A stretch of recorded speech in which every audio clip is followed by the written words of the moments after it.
একটার পর একটা চোট। জশপ্রীত বুমরা, হর্ষিত রানা, নীতিশ রেড্ডি। ভারতীয় ক্রিকেটের তারকা ক্রিকেটারদের চোটের তালিকা যেন ক্রমেই দীর্ঘ হচ্ছে। আর এই পরিস্থিতিতেই এবার প্রশ্ন উঠছে শুধু ভারতীয় দলের ফিটনেস ম্যানেজমেন্ট নিয়ে নয়, সরাসরি আইপিএল এর দিকেও। চোট পাওয়া ক্রিকেটারদের নিয়ে যখন ভারতীয় ক্রিকেটের তুমুল আলোচনা, ঠিক তখনই সামনে এলো আরও বিস্ফোরক তথ্য। সূত্রের খবর, সেন্টার অফ এক্সেলেন্স বা সিওই এর তরফে নাকি সরাসরি আঙুল তোলা হয়েছে আইপিএল এর দিকে। তাদের অভিযোগ, তারকা ক্রিকেটারদের একের পর এক চোটের নেপথ্যে রয়েছে এই মেগা টুর্নামেন্টের অতিরিক্ত চাপ।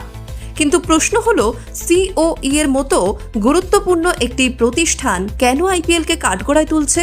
নিতিন প্যাটেল দায়িত্ব ছাড়ার পর সেন্টার অফ এক্সেলেন্সে স্পোর্টস সায়েন্স টিমের প্রধান হিসেবে এখনো পাকাপাকিভাবে কাউকে নিয়োগ করা হয়নি। আপাতত অন্তর্বর্তীকালীন দায়িত্ব সামলাচ্ছেন ধনঞ্জয় কৌশিক। তাকে নিয়ে অবশ্য কোনো প্রশ্ন তোলার জায়গা নেই। তবে আসল প্রশ্ন উঠছে ক্রিকেটারদের চোট সারিয়ে মাঠে ফেরানোর প্রক্রিয়া নিয়ে, অর্থাৎ রিটার্ন টু প্লে প্রোটোকল ঠিকমতো মানা হচ্ছে কিনা তাই নিয়েই তৈরি হয়েছে সংশয়। শুধু সিওই এর নয়, ভারতীয় দলের ফিজিও কমলেশ জৈনও এই মুহূর্তের প্রশ্নের মুখে। শোনা যাচ্ছে তার পারফরমেন্সও রিভিউ করা হতে পারে, এমনকি এই বিষয় নিয়ে একটি রিভিউ বৈঠক হতে পারে বলেও খবর। আর এই বিতর্কের মাঝে সুর আরও চড়িয়েছে সিওই কর্তৃপক্ষ। তাদের বক্তব্য, অনেক সময় চোট নিয়েই ক্রিকেটারদের আইপিএলে খেলতে নামতে হয়। সিওই এর এক নাম প্রকাশ্যে অনিচ্ছুক সূত্রের দাবি, বর্তমানে ক্রিকেটারেরা যে পরিমাণ ক্রিকেট খেলছেন তা শরীরের উপর অত্যাধিক চাপ তৈরি করছে। ওই সূত্রের কথায়, মানবদেহেরও ধকল সহ্য করার একটা নির্দিষ্ট সীমা রয়েছে, কিন্তু আইপিএল এর সময় চোট থাকলেও ক্রিকেটারদের উপর খেলার চাপ থাকে। ভবিষ্যতে সেই চোট আরো বড় সমস্যার কারণ হতে পারে। এই আশঙ্কা না করেই তারা মাঠে নামেন। সমস্যা তৈরি হয় আইপিএল শেষ হওয়ার পর। অভিযোগ, টুর্নামেন্ট শেষ হলে চোট পাওয়া ক্রিকেটারদের সুস্থ করে তোলার দায়িত্ব কার্যত সিওই এর ঘাড়ে চাপিয়ে দেওয়া হয়।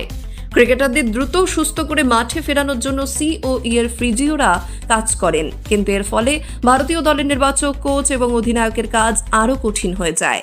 কারণ একজন ক্রিকেটারকে কখন খেলানো যাবে, তিনি আদৌ ম্যাচ ফিট কিনা, এই সিদ্ধান্ত নেওয়ার ক্ষেত্রে ফিটনেস অত্যন্ত গুরুত্বপূর্ণ। আর এখানেই সামনে আসছে জশপ্রীত বুমরার ঘটনা।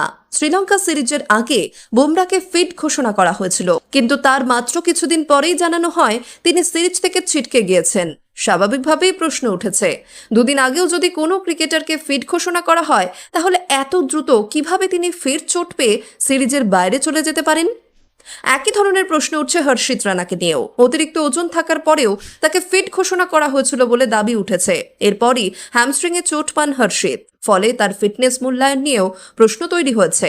বাদ যাচ্ছেন না ওয়াশিংটন সুন্দরও, তিনিও চোট আঘাতের সমস্যায় ভুগছেন। অর্থাৎ বুমরা থেকে হর্ষিত, ওয়াশিংটন সুন্দর থেকে নীতিশ রেড্ডি, একাধিক গুরুত্বপূর্ণ ক্রিকেটারের চোট এখন ভারতীয় ক্রিকেটের ফিটনেস ব্যবস্থাপনাকে প্রশ্নের মুখে দাঁড় করিয়েছে। আর সেই জায়গা থেকেই সবচেয়ে বড় প্রশ্নটা উঠছে, এই একের পর এক চোটের নেপথ্যে কি সত্যি আইপিএল এর অতিরিক্ত ধকল দায়ী, নাকি ক্রিকেটারদের রিটার্ন টু প্লে প্রোটোকল এবং ফিটনেস মূল্যায়নের ক্ষেত্রে কোথাও গলদ থেকে যাচ্ছে? এই মুহূর্তে নিশ্চিত উত্তর নেই। তবে সিওই এর তরফে আইপিএল এর দিকে যে অভিযোগের আঙুল উঠেছে, তাতে ভারতীয় ক্রিকেটে নতুন করে শুরু হচ্ছে বড় বিতর্ক। কারণ সামনে রয়েছে একের পর এক গুরুত্বপূর্ণ সিরিজ, আর তার আগে ভারতীয় দলের সবচেয়ে বড় চিন্তা এখন শুধু ফর্ম নয়, ক্রিকেটারদের মাঠে নামার মতো সম্পূর্ণ সুস্থতা। আপনার কি মনে হয়, ক্রিকেটারদের চোটের জন্য আইপিএল এর অতিরিক্ত ধকলে কি দায়ী, নাকি ফিটনেস ম্যানেজমেন্টেও বড় কোনো সমস্যা রয়েছে? কমেন্টে অবশ্যই আপনার মতামত জানান।